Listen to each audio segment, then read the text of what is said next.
Muy buenas tardes. Tengan todos y todas ustedes bienvenidos de regreso. Dr. Huntington, it's a pleasure to have you with us here, and we are looking forward to your talk, very much so. I'm going to give a little presentation of yourself to our public, and then I will give you the floor. Voy a comentar sobre el currículum del doctor Peter Huntington. El doctor Huntington es médico veterinario por la Universidad de Melbourne, Australia, y desde 1999, y lógicamente hasta la fecha, es director de nutrición del Kentucky Equine Research en Australia. También es consultor en nutrición equina. Fungió como director de nutrición equina en HUNTINGTON Animal Nutrition, y su área de investigación es la nutrición equina. También es autor del libro Horse Sense, The Guide to Horse Care in Australia and New Zealand, y tiene numerosas publicaciones a lo largo de su carrera. Es para nosotros un honor, un privilegio contar con la presencia del doctor Peter Huntington. Good afternoon, everyone, and it's 7:30 in the morning in Australia, and so hopefully you've had a great 2 days that look like a very interesting program, and so I'm going to talk for 45 minutes about feeding racehorses, and the major topic of the conference seemed to be about comparison of myths and evidence, and certainly in regard to feeding racehorses, there is a lot more myths than evidence. Whenever you go and talk to trainers, they've got lots of ideas that have been passed down through gossip in the mornings and when they're working horses, or in the bar in the evening from other trainers, than there is evidence about feeding racehorses. So we're back in the barriers now, and going to talk about feeding racehorses, feeding and nutrition of racehorses, and the fact that there is a lot more myths than evidence about that. If I can get my, as long as I can get to the next slide. Doing well here. There we are. So most training and feeding of racehorses is based on tradition versus science. And there's a couple of reasons for that, I think. One is that betting drives racing, and betting needs lots of runners and close finishes, not necessarily improved performance. And so when you look at the improvements in human athletic performance in the last 100 years, they are much, much greater than the improvements in horse performance in the same time. Research is quite difficult. It's hard to control exercise on the track because you've got a jockey on and the horses are not always running at the same speed and doing the same work. You can control it on the treadmill, but track exercise is different to treadmill. And perhaps also that small differences are important in a race, and you need lots of horses to show that a small difference is significant. One length in a race means a difference, but for research with small numbers of horses, you're going to only find a significant difference with a lot bigger than one length difference. So I'm going to discuss some of the key nutrients, talk a little bit about feeding practices, the fact that ergogenic aids mostly don't work, and talk at the end about some feed-related problems.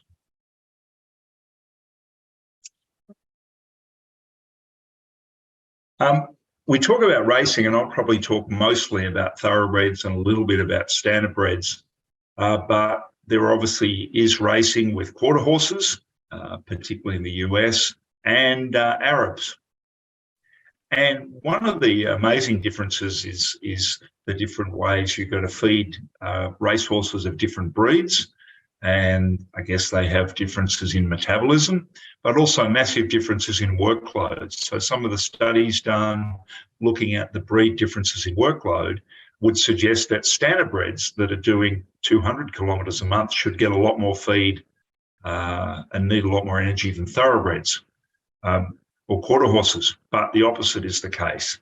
And partly that's related to appetite and partly related to what's best suited to feed them. There are big influences of climate and particularly heat and humidity. So horses in tropical countries need more energy to maintain energy to work and condition, and luckily they eat better. Also, they have different problems. So tying up is less of an issue. Perhaps there are less fillies in tropical countries because they don't have breeding industries. But you've also got major issues with availability of quality forage. I want to start with water because water is the most critical nutrient of all. And if you take water away, you'll make a difference in performance a lot faster than if you take another nutrient away, a B vitamin away, for example. So wanted to look at some of the factors involved in water intake because it varies with the taste of the water, the temperature, and how you offer it to the horse. Apart from some of the factors I'm going to talk about in a moment, the two things in relation to feeding that stimulate thirst are sodium, with an increase in plasma sodium, and hay intake. Now, when a horse chews hay, there is a lot of chewing, production of saliva, and then I guess there's water intake to replace the loss of that fluid that goes into the gut. Some research in standardbreds in France, and this would be greater in some other areas. They lost 9 kilos during racing. That's primarily water in sweat and water from the gut. And that took 3 days to be replaced. And there were factors that influenced the losses. Obviously, long transport is a consideration. Studies have shown that losses of body water over 24 hours can have a significant impact, or 24 hours of loss, a significant impact on speed and getting the velocity of the lactate threshold. So it's something to be avoided. Horses drink better from buckets, but most stables in places I go have got automatic waterers. And very few stables have measuring devices. I have seen it, but it's very uncommon. So knowing how much a horse drinks is considered to be an important part of training a horse. Cold water lowers intakes. So when you drop the temperature of the water by half to 10 degrees, then that cut down voluntary water intake and slowed recovery time from exercise. So some key questions about water would be a big myth about post-exercise water, how much you can give, how often, but there's no actual evidence of the increased risk of colic in that situation. Now, what about pre-race water? Again, a lot more myth than evidence. It's certainly true that weight reduces speed and water is weight. And that's perhaps one of the reasons why there's a positive effect of the drug Lasix or furosemide on performance. A KR study on restricting hay from ad lib to 1% of body weight for 3 days before racing showed that reduced body weight by 2% due to reduced water intake, and that lowered peak lactate and anaerobic energy demands. There are certainly different practices in different countries, and some trainers don't do anything about withholding water, and others do it from the last feed on the morning of the race. Often a very long withholding bleeders, and the concerns about it from, I guess, from a welfare consideration are such that in some countries, plasma osmolality is monitored to detect excessive water withholding. But it's an area that I think needs research. Now, probably the most important factor in nutrition of the racehorse is energy, getting the energy intake right, getting the source of energy right. So the NRC, which is the Bible for us of equine nutrition, lists very intense exercise as having twice the digestible energy requirements of maintenance. But that's more based on surveys of how much trainers fed than, in fact, of evidence. The energy supply varies by country and by breed. Thoroughbreds get the most, standardbreds get less. Tropical countries are fed more. For example, the study I was involved in looking in Turkey, where their thoroughbreds were fed lower intakes of energy per 100 kilos body weight than horses in Australia, which would generally reflect the fact that they do less work. The source of energy is quite variable, and one of the key questions with energy is, do you feed to appetite or not? And I think that's an area that would welcome some research into, because there's variable ways of doing that. Many of the old school trainers say, you feed to what the horse will eat and work it accordingly. But I think many times you can't work it accordingly, and that's a mistake and can impact on performance. Now, you can estimate digestible energy intake by looking at weighing out what the horse is fed and estimating how much hay is fed to it. But the monitoring that's done by trainers is looking at measuring body weight or body condition score. So body condition score for race horses, generally between 4 and 5.5 on the Texas A&M scale there. So I've only got the 1 to 4 on the right-hand side. Standardbreds tend to have lower body conditions scores than thoroughbreds. Quarter horses would have higher ones. Overtraining is associated with a lower body condition score. And there is some research to suggest that horses with lower body condition score may have lower muscle glycogens. And Kathleen may have spoken about that in talking about feeding endurance horses. Body weight monitoring is practiced usually on one day of the week, Monday, Friday, perhaps pre-race. And it's thought, and body weights are published in form guides in a number of countries. They are seen to be that important to telling whether the horse is going to run well. Horses tend to have an optimal body weight, probably 1.5% variation.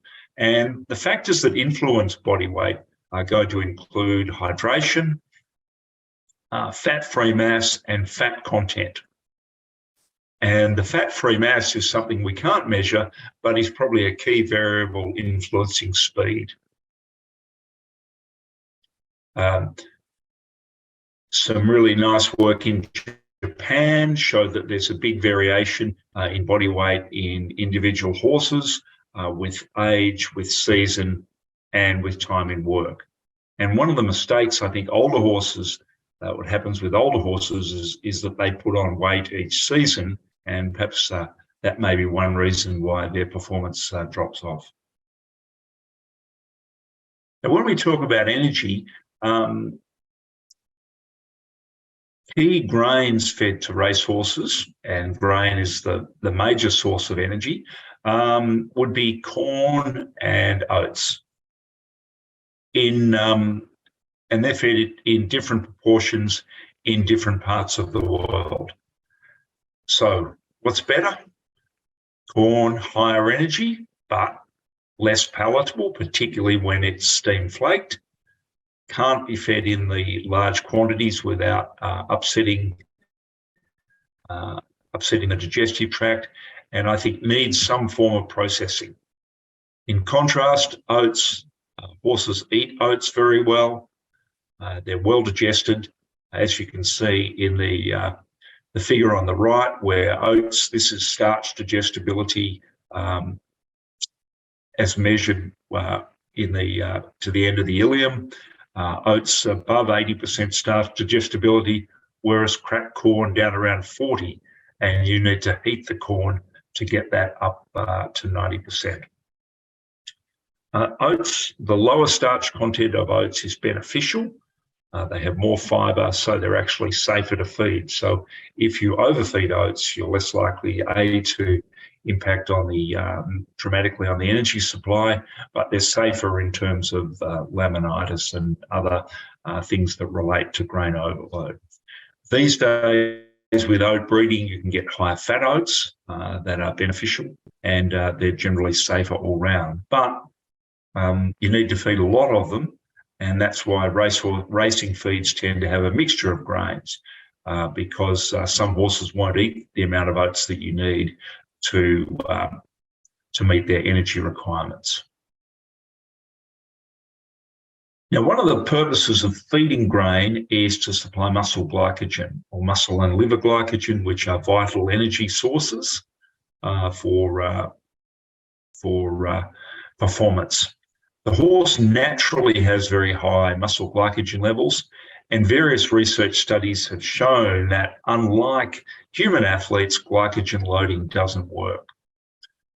Replacement is also very slow after a race, which is one of the reasons why these days racehorses don't perform on successive days or 2 or 3 days within 2 or 3 day periods. Some work in the US showed that you could speed replacement of glycogen with a very high starch diet, but that diet was in fact impossibly high starch level from a gut health perspective. It was a very dangerous diet to feed, to get yourself 50% starch in the diet. So too little forage, too much corn. High fat diets in several studies have been shown to slow glycogen replacement, and some Canadian work showed there was a key role of electrolytes and water replacement in glycogen replacement. So getting electrolytes and then getting water back into the horse after exercise was considered to be important. So I think we can show you some of that data. So this is looking at starch intake and glycogen repletion. So we've got a hay diet in green and a diet with very little hay and mostly grain, maybe an Australian racing diet there. We're looking at muscle glycogen synthesis. And we did get some advantages in the first 24 hours by the high grain, low hay diet compared to only hay. The synthesis dropped off then in between 24 and 72 hours, but there were some initial advantages. However, you've got to remember, you don't want to make too many dramatic changes in the way the horse is fed at different times. So the horse has to be adapted to that. What about the impact of fat? Looking at fat and glycogen repletion here. So this is glycogen in different glycogen levels in the muscle. Okay, when we add a hay and grain, we add a fat-enriched diet without adaptation. So the post-exercise glycogen, but particularly the 24-hour post-exercise, in blue, didn't build glycogen. It didn't replace glycogen.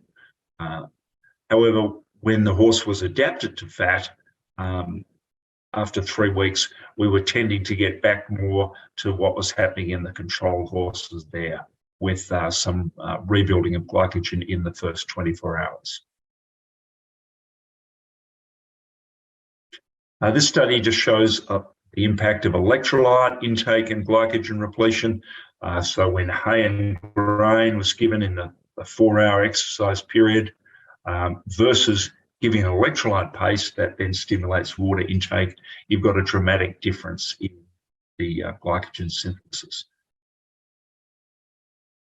And another study involving Ray Gore there, looking at glucose infusion. So it's probably not particularly practical, but it does show that if you're putting glucose into the vein, then you're going to get faster glycogen repletion. Now, what about protein? What's the importance of protein? It is often confused with energy. It's one of the frustrating things that trainers, horse owners, and some vets look at protein. It's often the first thing on a feed tag, and it's confused with energy. Now, protein is needed for many factors in the racehorse, but particularly for growth in young horses, particularly for muscle building and repair. NRC figures suggest the increase is only 66% of crude protein compared to 100% of energy. And generally, the increased feed intake that the horse gets to meet energy needs usually will supply enough protein.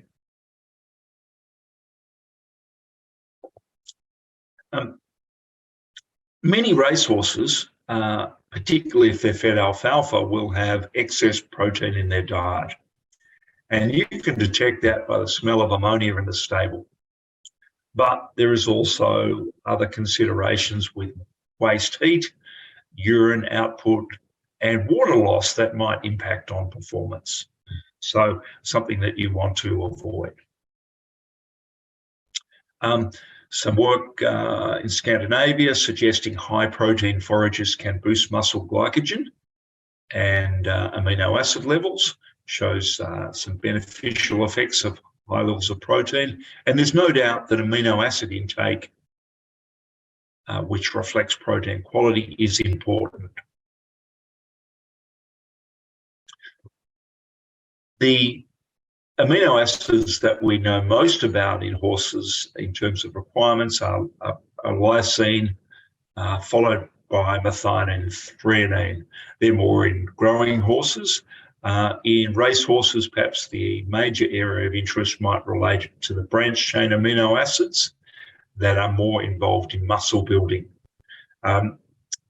Various studies have shown that there's no effect on the metabolic response to exercise with branched chain amino acid supplementation. Now, in man, it's interesting that you give branched chain amino acids and carbohydrates before exercise to increase muscle protein synthesis. However, one study suggested that giving it in horses post-exercise was better.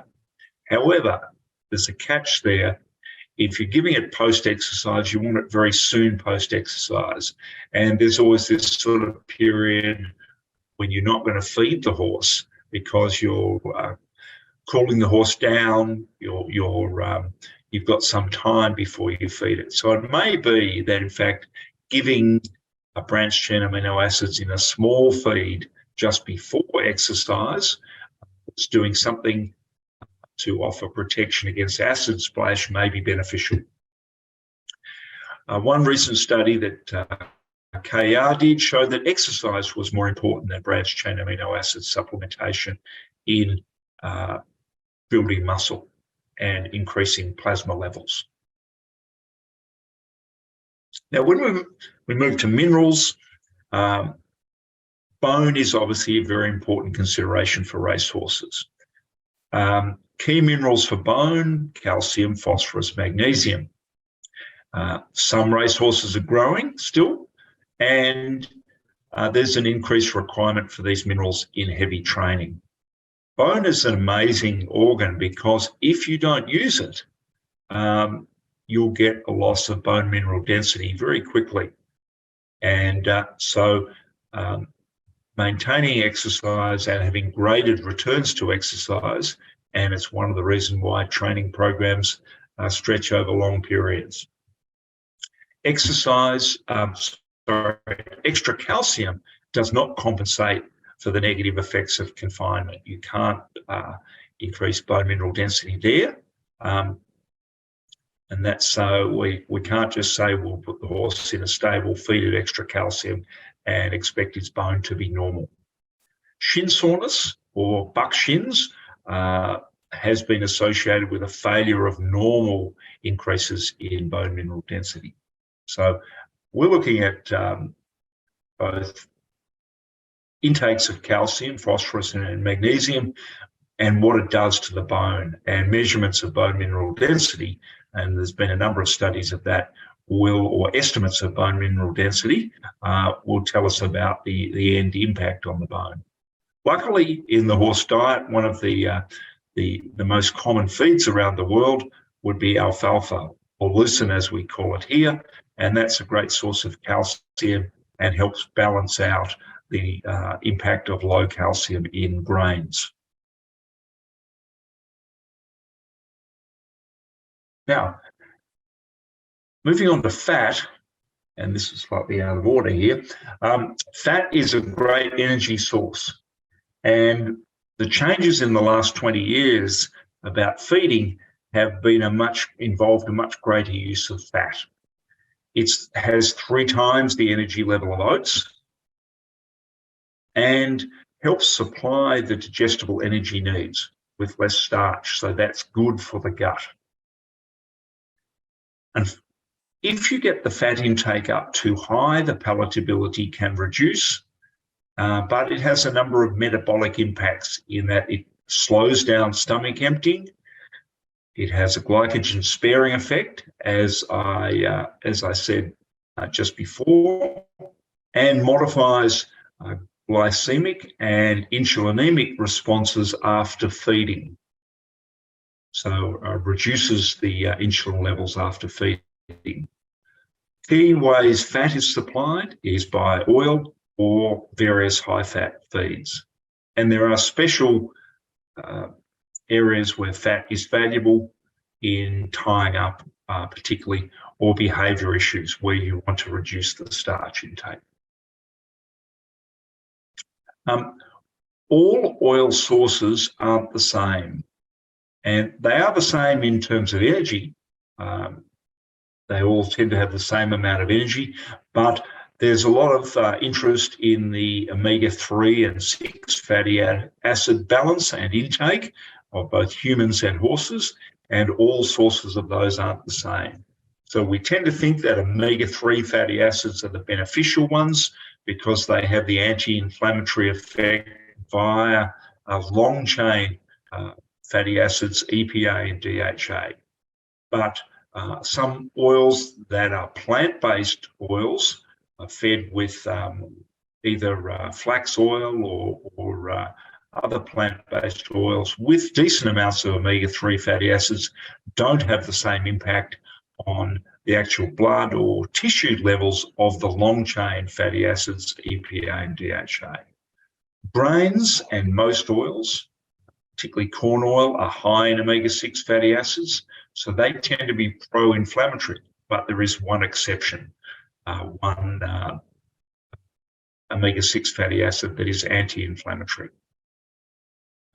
Various studies have shown that if you want to boost blood and tissue levels of EPA and DHA, then you need fish oil to do that.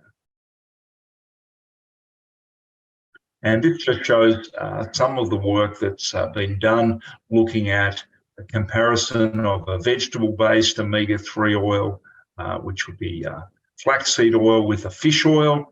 And at the start of the study, as a proportion of the total fatty acids, DHA and EPA levels were similar. And after 120 days, you've got a dramatic difference in the amount of EPA and DHA in red blood cells. Also, similar work or follow-up work showed an impact of the fish oil on inflammation score and, interestingly, on GGT. And GGT is one of the blood test markers that veterinarians and trainers are interested in as a sign of overtraining and oxidative stress. So I just switch back. I apologise for the slide out of order there.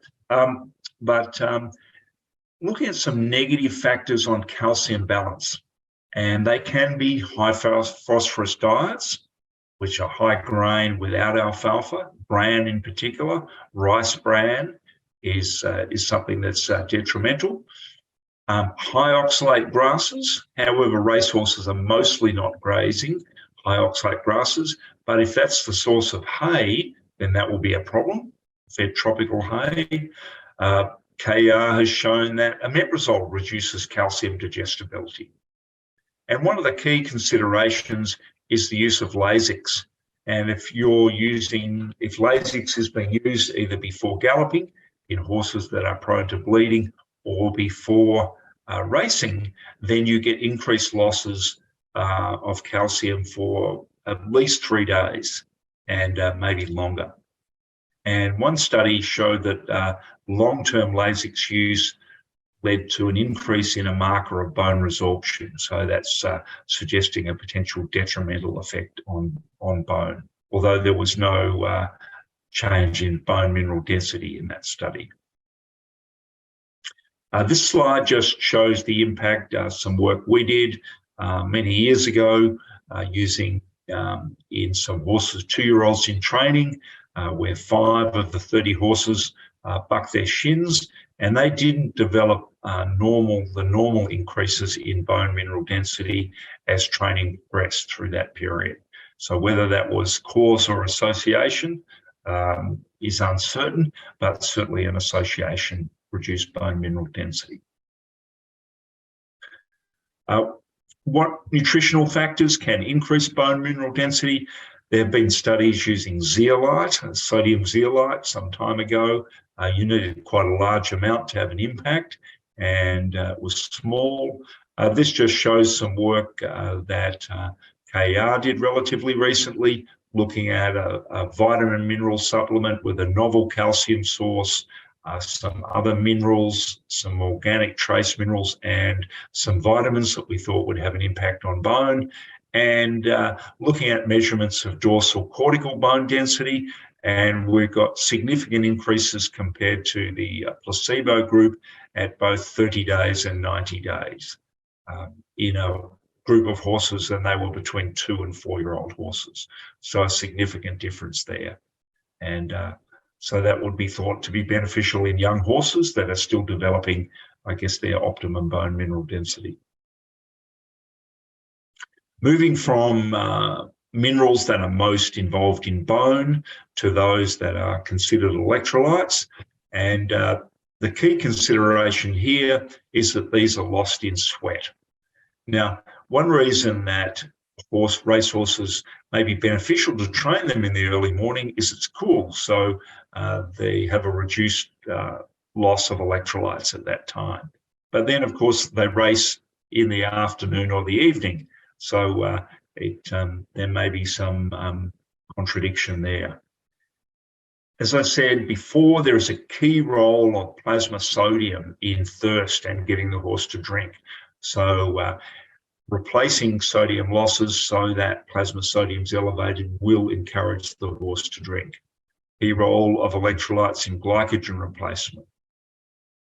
Now, electrolytes in the horse diet come from various sources, and they are in the feed, usually added to commercial feed to some degree, not perhaps as much as you need, but they're also there in hay, potassium in particular. Horses have salt or salt blocks. They're given electrolyte supplements, given drenches, and also IV fluids, which are probably pretty useless in most regards. If the hay is taken away before racing, to try and control body weight, then you've got to be a little bit careful with potassium balance in that situation. And if you are wanting to replace electrolytes, then hypertonic salines are probably better than jugging horses. Now, one of the questions researchers looked at is a salt block enough to replace electrolytes? And probably for light to moderate work, but not for intense work, as there is a nutritional wisdom for salt that horses have, but that seems to be lost in some horses when they've worked hard. So some research in standardbreds with a salt block only showed some impact of sodium deficiency, lower water intake, and an increased risk of tying up. But I think every racehorse should have a salt block. You just can't totally rely on it. We've done some very interesting work on the impact of furosemide or Lasix on electrolyte losses. And the losses due to furosemide are different to sweat, and they are isotonic, so it doesn't stimulate thirst. It doesn't increase plasma sodium.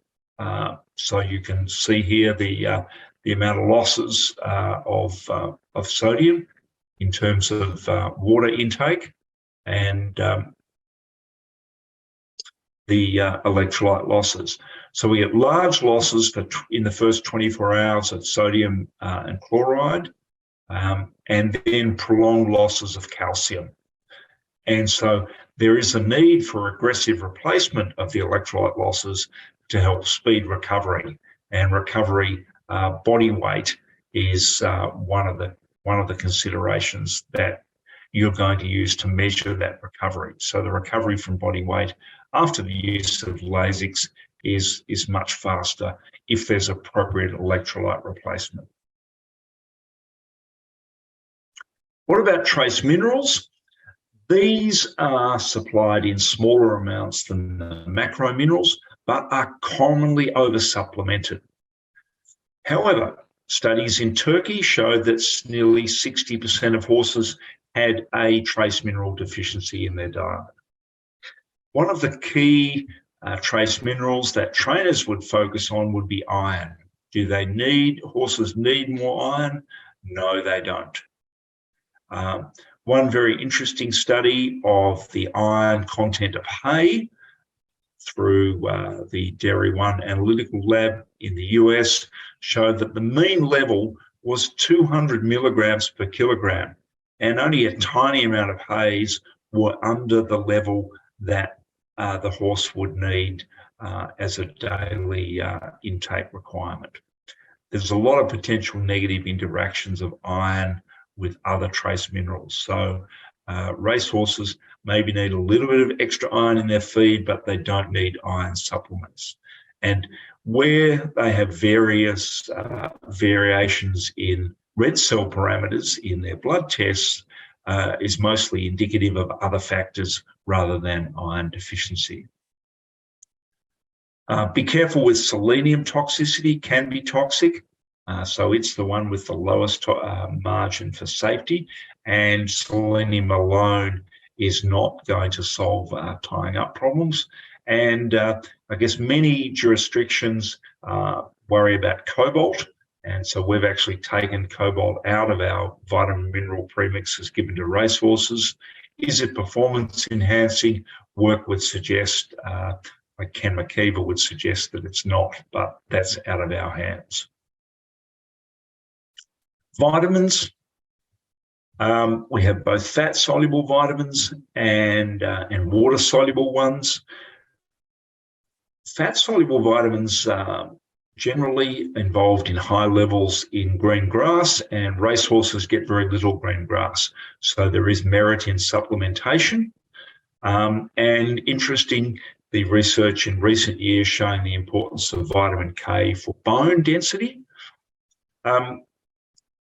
Vitamin C, supplemented at times, but is being made in the liver. So remember that you don't need to give the horse vitamin C.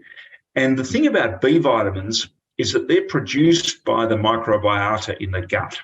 So they're not just required to be supplemented. However, the question is, does the horse have good enough gut function for normal production of B vitamins in that gut?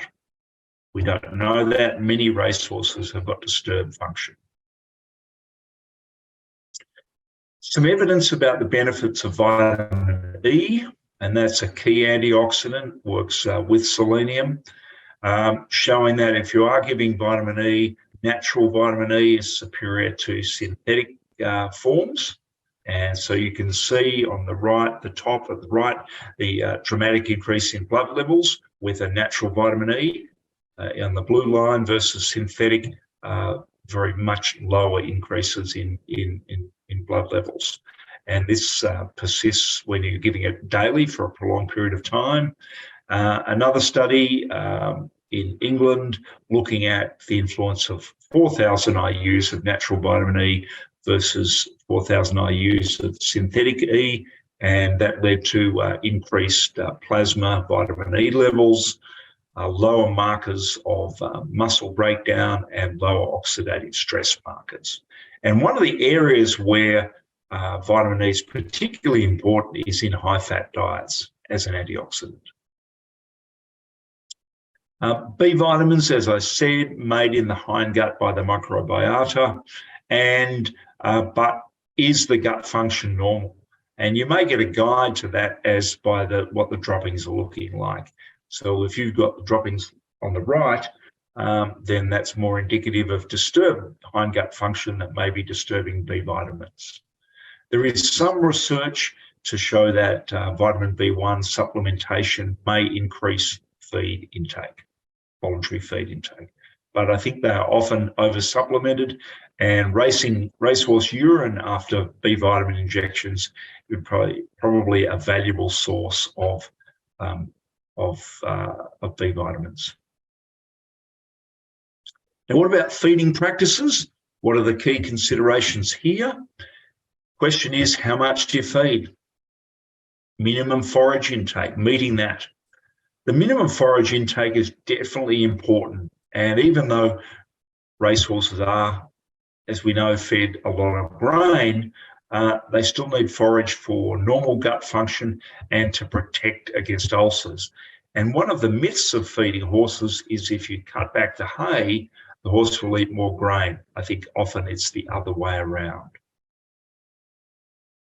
Important one consideration is avoiding large grain meals before exercise because of the impact on insulin levels and fluid, and therefore insulin on glucose. But you need to consider giving a small feed before training, and that will help with ulcer prevention. This slide shows some work in Germany on the impact of starch intake before exercise, different levels of starch, the effect on insulin. So we get dramatic increases in insulin levels, and that will have a negative impact on glucose. Some KR research show the impact of feeding practices 3 hours before exercise on plasma glucose levels. Didn't do much with hay. When you fed grain, it went up and then went down because of the impact of insulin. When you fed it together, you get an intermediate effect. So what that says is before racing, you shouldn't be feeding grain any closer than 4 hours before, but small amounts of hay are okay. What about the total intakes? They vary in different countries. So the forage and concentrate intakes vary. As I said earlier, horses eat more in tropical countries, and they're fed more. So this is forage on the left, concentrate on the right, with some impact showing other breeds there. So you get significant variations. What's right? Who knows? But there's certainly, the lower the forage diet, the higher the concentrate, there are more issues involved in the diet, potential negative issues from those high levels of concentrates. In fact, one question is, do we need concentrates? Because the horse evolved on a forage-based diet, and high concentrate diets can increase the risk of ulcers, disturb gut function. Question, it'd be great if we didn't, but can we get enough digestible energy from forage? And feeding practices from trainers over the years suggest that we can't. There is some research in standardbreds showing that a high energy forage diet was beneficial, or you could feed standardbred racehorses on the high energy forage diet, but they had increased speed and lower lactate at the point at which lactate increased, VLA4, lower lactate, but lower muscle glycogen, and maybe they need a top up before a race. So there are some standardbreds that have raced, but no thoroughbreds or quarter horses would race on a diet like that. What about limitations of meal size? We know horses have a small stomach, and there is a limited ability to digest starch in the small intestine. We then get excessive starch intake, overflow of that undigested starch into the hindgut, leads to fermentation and acid that's bad. So we tend to limit starch per meal, but most racehorses are fed twice a day for convenience, when in fact, if you look at the starch intake, they should be fed 3 or 4 times a day. Smaller meals has a positive impact on voluntary feed intake. So if you have a horse that's struggling to eat, then smaller meals will be beneficial. There are some trainers, successful trainers, that feed once a day with ad lib hay, and they say that horses adapt to that quickly, but there's been no research done. What about forage choices? Question is, are they all the same? No, they're not. For racehorses, you want a highly digestible forage so that it has higher digestible energy intakes and higher palatability. And that you may assess that by measuring NDF in the forage. I think a blend of forage, as happens in a natural grazing environment, is beneficial. So even though legumes have got some advantages with high protein, calcium and energy, you don't want to just feed legumes. Oat and hay is very palatable, but has a lot of sugar and not enough protein to be the sole hay. Timothy hay would be the #1 hay for horses around the world in terms of palatability and its balance of nutrient intakes. In Australia, we feed chaff, which is chopped hay. That slows the concentrate intake, but is very light, so easy to overestimate the hay, the intake of forage from chaff. In the same token, haylage, which is fed in some parts of the world, is digestible, is palatable, free of dust, so has some benefits, but is 40, maybe 60% water. So again, you underestimate the amount you're actually feeding.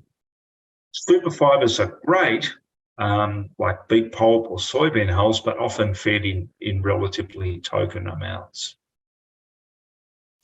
Now, what about feeding and problems in racehorses? Some of the things that we want to end with. What are some of the links between these and nutrition? And appetite, I guess, is a key one. And if you can't get the horse to eat, then nothing that you put in the feed bin will be of value. So getting a horse to eat is a key consideration. And maybe it can affect 20% of horses, particularly after fast work or transport. Some of the management considerations are very interesting there, where if you keep horses in a yard versus a stall or in a group, you'll get increased feed intake. Everyone would think that a sweet feed is better, but there's in fact no evidence that the voluntary feed intake is greater than with a pelleted feed. Now, extruded feeds are a new development in terms of feeding horses, but some extruded feeds, and particularly the form of them, will tend to have lower voluntary feed intake, or certainly slower feed intake. Slower is not necessarily bad either, is that ideally it would be slower. You put too many powders in the feed, you put too much electrolytes in, that will reduce the feed intake. Now, what about gastric ulcers? They are one of the big factors that are thought to impact on Dr. feed intake. Yes. I'm sorry to interrupt, but it's almost time. Okay. All right. Good. Would you like to finish the slide? Go ahead. I'll finish very quickly. Okay. Gastric ulcers, I'll just quickly through things. Okay. Gastric ulcers linked to links in feed are to starch, to fat, and to fiber levels. Pre-work feed is beneficial, and I think alfalfa is very beneficial there as a pre-work feed. Pine gut acidosis can be related to gastric ulcers. Many horses have it. As I mentioned, you may see that from the what the droppings look like rather than measurements of pH, and that's linked to many of the things that are considerations for ulcers, including low fibre, high meal size, high starch intake. Can be managed by feed change or buffers. Blood tests, can they tell you anything about nutrition? Very little, another myth. The things that you might get out of a blood test might be iron if you measure ferritin. It might be selenium and vitamin E with specialist tests. It might be GGT as a marker of oxidative stress, or AST and CK indicating muscle damage, but it doesn't tell you about protein, calcium, phosphorus, etc. Tying up is an important consideration, particularly fillies are predisposed to it, young fillies and mares. It's a complete myth. It's related to lactic acid. It's actually related to intracellular calcium regulation, but not calcium in the diet. And the link is to anxiety. And you can manage that with a low starch, high fat and digestible fiber diet. EIPH, more cures are more myths than evidence. Some evidence that fish oil supplementation can reduce EIPH severity, but not stop it. Ergogenic aids have little evidence of benefit, and nearly all the studies have shown little evidence of benefit for things like creatine, DMG, carnitine, probiotics, prebiotics. And that, with the race at the end, the sprint home is the end of my presentation. If you're looking for more information about nutrition and performance, I refer you to the library on our website. And that's a great source of information. But thank you for your attention. I'm sorry I went slightly over time. I was trying to speak slowly to make the translation easier, but that obviously didn't work. Don't worry, Dr. Huntington, it was very, very interesting talk, and we have several questions for you. Okay. The first one is about the relationship between omega-3 fatty acids and omega-6 fatty acids. Is there a relationship for horses? That is a really complicated topic, omega-3, 6, and there's a lot we don't understand there. There is a relation. There are relationships, but I think to explain that will take another 30 minutes, I think. And in general, we think of omega-3 as being anti-inflammatory. If you have omega-6s in the diet, they will have an impact on the processing of the short-chain omega-3 fatty acids to the long-chain ones. So that is definitely, there is a relationship there because they share an enzyme, but it's a really complicated topic, unfortunately, and I think we need to know a lot more about it, about optimal intakes of 6 and 3. But in general terms, if you want to get the benefit from 3, you need fish oil rather than the flax oil or something like that. Okay. And the proportion between omega-3 and omega-6? I don't think we know that. Okay. We don't know that. We don't know that. Okay. Thank you very much. There's another question from Alfredo Julian. He thanks you for your very interesting talk. And he asks if it is necessary to make any adjustments in the diet of racing horses that receive furosemide, especially minerals, due to furosemide's diuretic effect. And you commented on that. Yes, I have. I think you need to give them more calcium for at least 3 days after using furosemide, and you need to give them some significant sodium and chloride in particular supplementation, usually given in a paste after they've raced or galloped with the furosemide, followed up by more electrolytes in their feed. But it needs a different electrolyte balance. Okay. Jose Mendez has 3 different questions for you. Do you have any comments on the effects of altitude on nutritional requirements? I don't think it's been studied. I would expect it would change it, but I'm afraid I don't have a comment. Okay, it's okay. It would. What are your might run faster. What are your thoughts on postbiotic feed additives? Okay, postbiotic is a new terminology, and I think they can be useful. And the premise is that many racehorses have got disturbed gut function, so the things that are described as postbiotic, I think can be a useful supplement for racehorses. I think we focus on often on probiotics a lot, and I think the evidence for their benefits are very slim indeed. But I think there's a bit more evidence about the category that are called postbiotics, and you could add them to feed. And how about TMR diets? Totally mixed rations. Totally mixed rations. Yeah, totally TMR. Yeah, that will work. That's the question, I suppose. There is about fiber length. Is that there are some benefits in long stem fiber in terms of chewing, and a totally mixed ration depends on how short or the fiber length is in the TMR. But if you put enough fiber in there, that would certainly work. And we see some Australian racing diets which use chaff and grain and very little hay, and horses can be successful in that, which is essentially a TMR diet. Okay. Margarita Miramontes asks, what is a normal stool?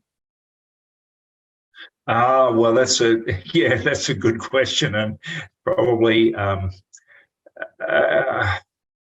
it's where it hits the ground and just changes form slightly, but it's not like really hard balls that bounce off the ground, and it's not too sloppy. We certainly don't want cows, but trainers often place a lot of emphasis on looking at that in terms of assessing dehydration and gut function.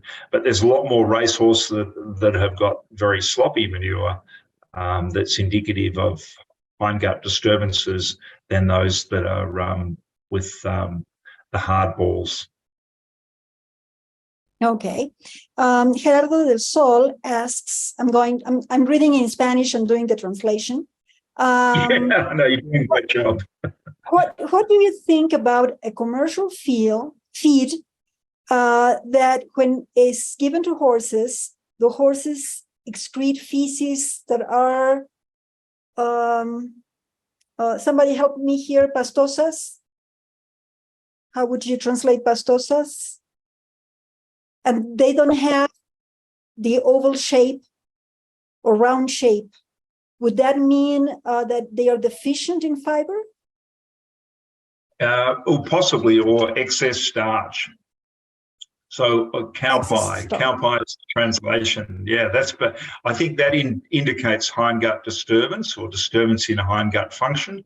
So either the feed is being used, either there is starch. So there is starch that's not being digested in the small intestine. So there's either too much starch, e.g. meal size is too big, and that's nothing to do with the feed, or that the starch is not processed and it's well enough to be digested. So I think that's that indicates either the feed is not being used properly, or the feed needs some improvement in starch digestibility. Okay, thank you very much. What would be the ideal relationship between forage and concentrate for a quarter horse, 3-year-old, and with HYPP? I'm sorry, I don't know what that means. I'm not in the horse. HYPP, HYPP is hyperkalemic periodic paralysis. Okay. So we're wanting to avoid the negative impacts of potassium. So I would be looking for low potassium forages in that instance, and having small intakes. You're going to keep the same amount of concentrate as you would normally feed in that circumstance, but a grazing is probably better than normal situation with hay. And if you are feeding hay, using something that slows down the intake of the hay, like a small hole hay net, would be beneficial. And looking at a low potassium hay, and perhaps soaking the hay to reduce potassium intake. Okay. And what would be the ideal size for a forage for fiber?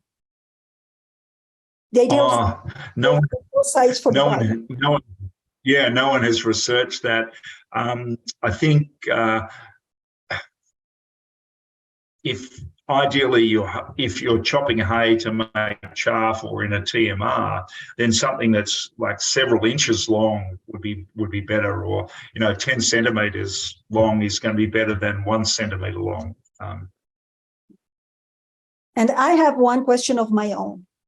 How does zeolite increase bone mineral density?